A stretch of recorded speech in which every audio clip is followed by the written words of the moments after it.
Bonjour, aujourd'hui nous sommes à Chirongui.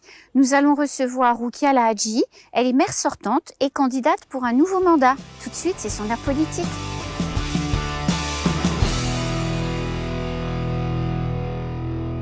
Roukia Lahadji, bonjour.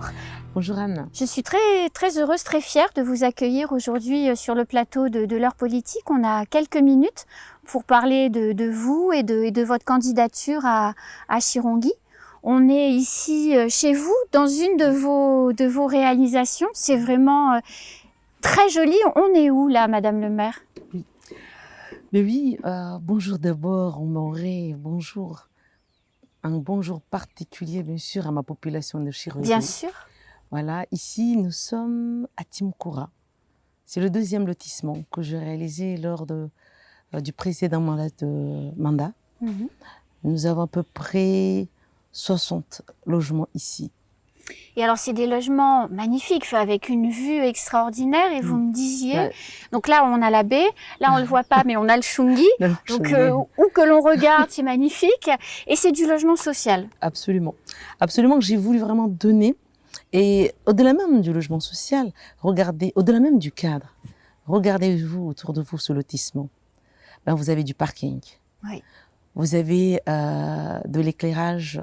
Mais regardez, vous n'avez pas de fil, c'est en souterrain, de l'enrobé. Vous voyez, j'ai voulu aussi faire un lotissement comme à la métropole. Haut de gamme. Haut de gamme, mais du social. Pourquoi à La Réunion, lorsque j'allais visiter des lotissements, c'est des lotissements haut de gamme.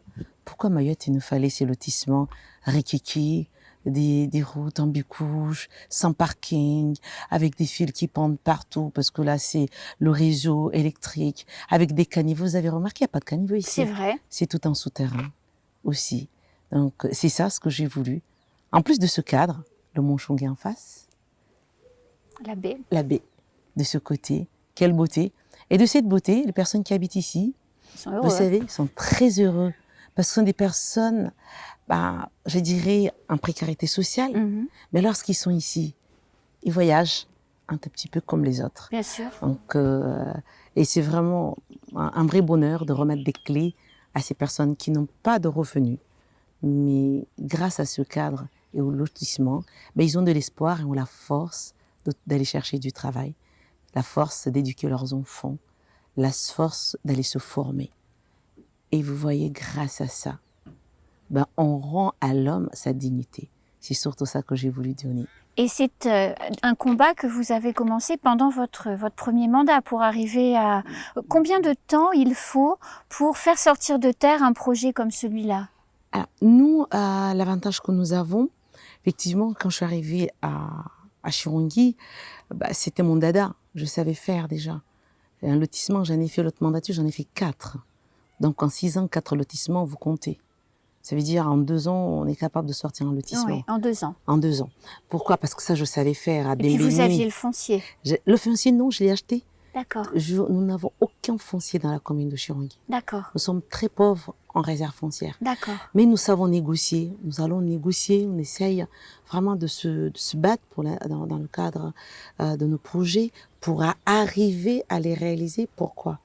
Parce qu'on sait, si on ne négocie pas bien le foncier, on n'arrivera pas à faire les projets. Donc ça va ensemble. Et je remercie vraiment mes élus et la population, in fine, qui accepte de céder. Je prends l'exemple que ce soit à Lamani, ici même, à Timkoura, à Mirireni, à Porouani. Ces 4 lotissements, nous avons acheté le foncier. Mais pour arriver à faire ces lotissements, quand vous êtes devenu maire de la commune en 2008, vous avez, comme les autres maires de Mayotte, récupéré une commune en situation financière compliqué et vous avez dû prendre des décisions courageuses. Moi, je me souviens, je travaillais pour vous à l'époque. Vous coupiez les téléphones. vous étiez la première. Aujourd'hui, on en rit parce que tous les autres l'ont fait derrière, mais vous étiez la première en réalité à le faire et c'était courageux en fait. Très. Mais indispensable. Indispensable, voilà. Très courageux parce que je suis arrivée avec mon équipe avec un déficit de plus de 2 millions d'euros. Et oui, il fallait absorber ce déficit pour nous permettre de réaliser les projets. Sinon, ce n'était pas possible. Donc, nous avons réussi en 2 ans d'absorber le déficit grâce à des décisions, effectivement, qui ne sont pas populaires, mais indispensables pour le développement de la commune. Donc, il fallait bien sûr réorganiser un vrai travail. Ça a été l'urgence d'ailleurs.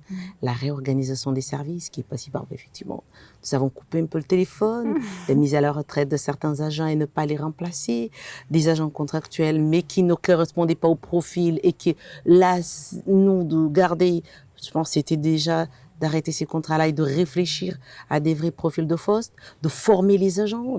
Et les agents, on les a formés. Bah oui, c'est vrai. Tu faisais partie de ceux qui ont formé mes agents, d'ailleurs. Oui, tout à fait. De catégorie C jusqu'aux catégorie A, on a laissé personne.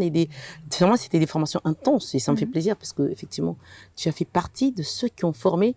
Et c'était un intra, puisque j'ai voulu les former à l'hôtel de ville.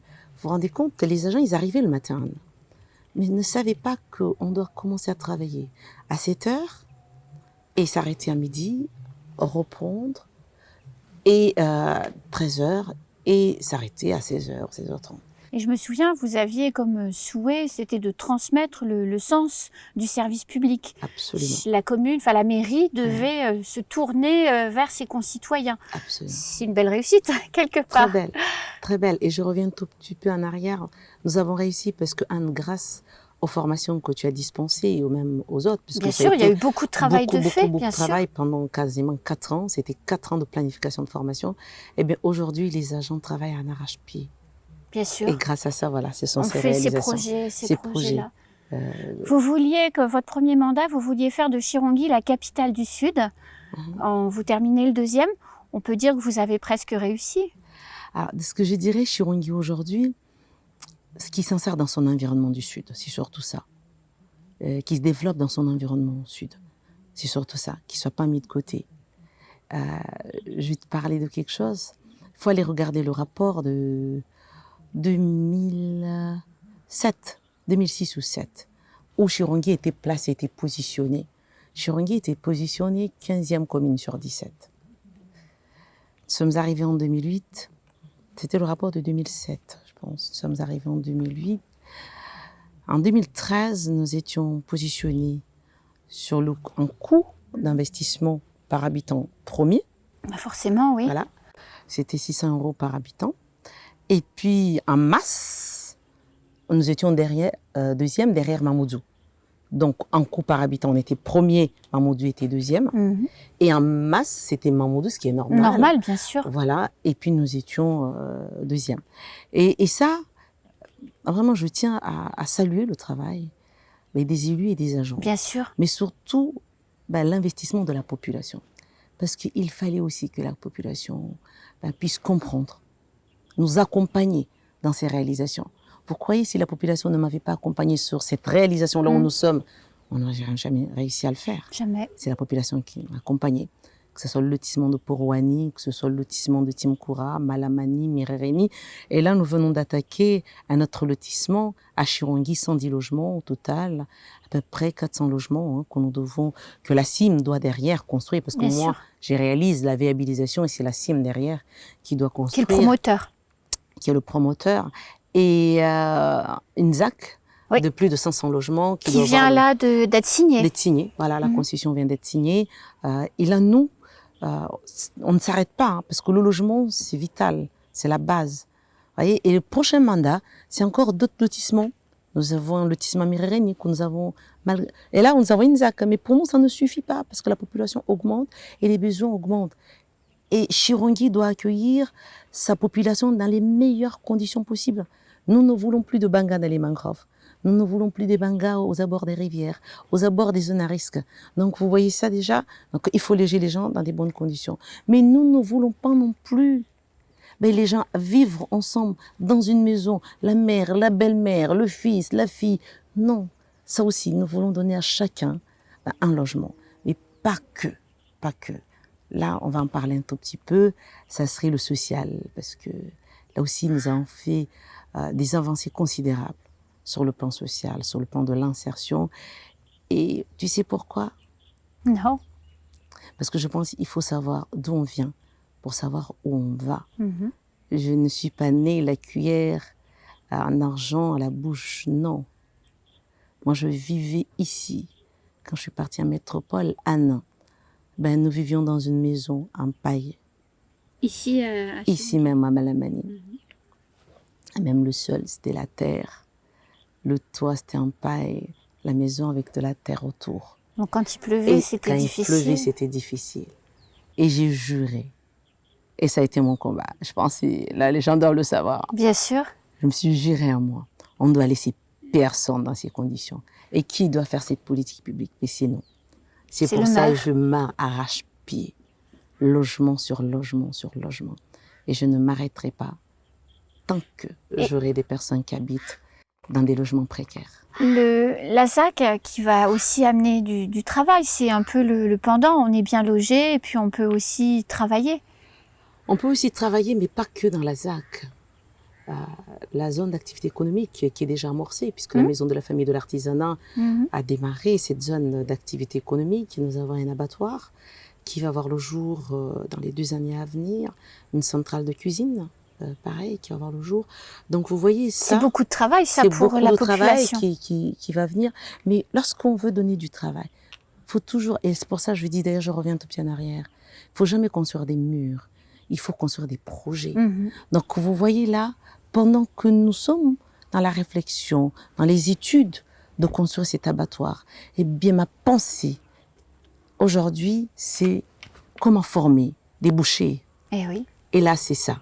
Là, ma bataille aujourd'hui avec la communauté de communes du Sud, avec mon ami Ismaïla, c'est de voir comment on peut accompagner des jeunes sur de l'insertion, notamment la formation de bouchers. Là, il va nous falloir dans la centrale de cuisine, il va nous falloir des légumes, des fruits. Ben, là aussi, pareil, comment former des agriculteurs, mais des maraîcheurs. C'est ça aussi derrière que nous cherchons. Là aussi, pour la vieillesse, j'ai déjà en place ce qu'on appelle chantier d'insertion, service à la personne. J'ai 4 d'ailleurs chantiers d'insertion. Vous voyez, ce sont des personnes que je recrute en même temps que je forme pour par la suite les insérer sur le plan professionnel, leur donner un peu de d'expérience et de la formation. Donc on pourrait dire que le 3e mandat que vous demandez aux électeurs de la commune de Chirongui va permettre en fait de créer cette synergie entre les différents projets de construction, les murs, et puis la manière dont les gens vont pouvoir vivre à l'intérieur et se les approprier en quelque sorte. Absolument. C'est surtout, je dirais, chaque mur, comme on dit, aura son projet propre. Et chaque individu va pouvoir bénéficier de ce projet propre, que ce soit sur le plan professionnel ou sur le plan cadre de vie. Je prends l'exemple de la salle de cinéma. Bien sûr. À l'intérieur, j'ai à peu près 8 agents qui travaillent, dont moi, j'en ai 6, et puis la délégation Cinéma Safiri qui en a 2 ou 3. Donc vous voyez, là, la population profite du cadre, mais aussi les personnes que j'ai recrutées ont aussi un travail. Donc c'est exactement nous, Chirongui, on ne se précipite pas. Nous essayons de faire les choses, mais doucement, mais sûrement. Et des projets intégrés dans tous les sens.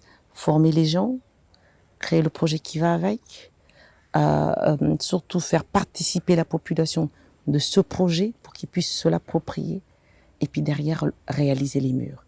Et vous voyez, quand les murs ouvrent, tout le monde est content. Ah oui, là, le pôle culturel, il y a que vous, à Mayotte, qui pouvez vous targuer d'avoir réussi ça.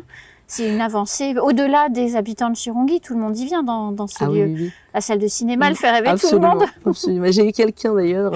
Je sais, il est là au cinéma. Il est là au cinéma. Cet après-midi. Tout à fait. Donc, c'est ça qui fait plaisir, Anna. C'est lorsque nous sommes arrivés avec le plan de stratégie du territoire, on s'est donné comme objectif de construire la commune sur les 30 années. On ne s'est pas arrêté un mandat dès le départ. Les projets, c'était des projets de 30 ans. Et il y avait l'urgence, c'était les écoles. Il fallait en urgence rénover le minimum. L'urgence, c'était la voirie. Nous avions tellement des quartiers insalubres comme pas possible. Donc, il fallait rénover la voirie, les quartiers, les désenclavés. J'avais 2 quartiers, Kavanibé à Chirongui et Dongojo à Timkoura. Ces quartiers-là, la population ne pouvait pas vivre. Et ça faisait depuis des années à Porouani, j'avais pareil. J'avais une voirie, mais délabrée, dans l'ancienne CCD5. Ça faisait, on me disait d'ailleurs, ça fait 20 ans que ça dure. Ça fait, 17 ans qu'on habite ici. Ça fait 22 ans que nous habitons ici. Dans des quartiers insalubres. Mais c'était l'urgence. Mais tout ça, ça a été fait à la première mandature. de désenclaver, de créer de la voirie, créer des réseaux pluviales, créer des réseaux électriques, créer de réseaux potables. Tout ça, c'était l'urgence qu'il fallait. Et puis après, eh bien, il y avait les projets après moyen terme. Bien sûr. Bon, ça fait pas des urgences pareilles, hein. Oui, Le mais lotissement, bon. comme on dit. Mais après aussi, les écoles, l'hôtel de ville, nous l'avons construit, hein, d'ailleurs, lors de la dernière mandature. Et puis, le centre social des Bien Mireilles. sûr. Dans un centre social, on accueille la population, on accueille les jeunes, on accueille... Là, c'est vraiment un lieu d'encadrement de la jeunesse. Donc, vous voyez, tu n'entendras jamais parler d'MJC dans la commune de Chirongui. Ça n'existe pas. On n'en a pas. Nous avons des projets, un centre social, un pôle culturel, une médiathèque, C'est une important, ludothèque. ça. C'est la seule d'ailleurs du territoire Mhm. aujourd'hui.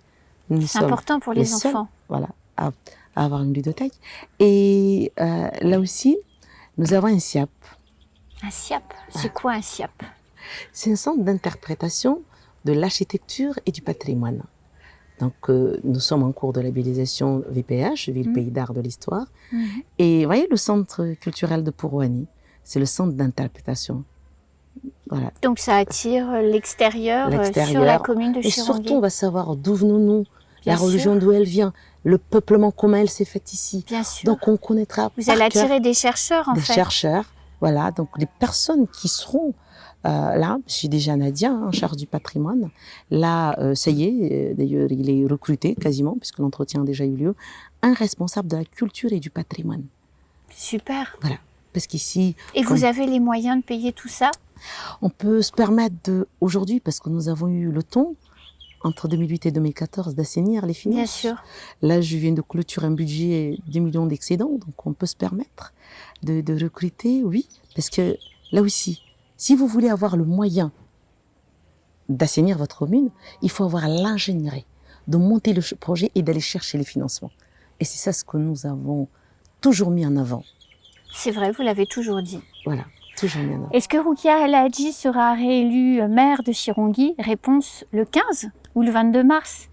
Comment on fait campagne, Madame le maire, quand c'est son 3e mandat? Que ce soit le 2e mandat ou le 3e mandat, la campagne est la même.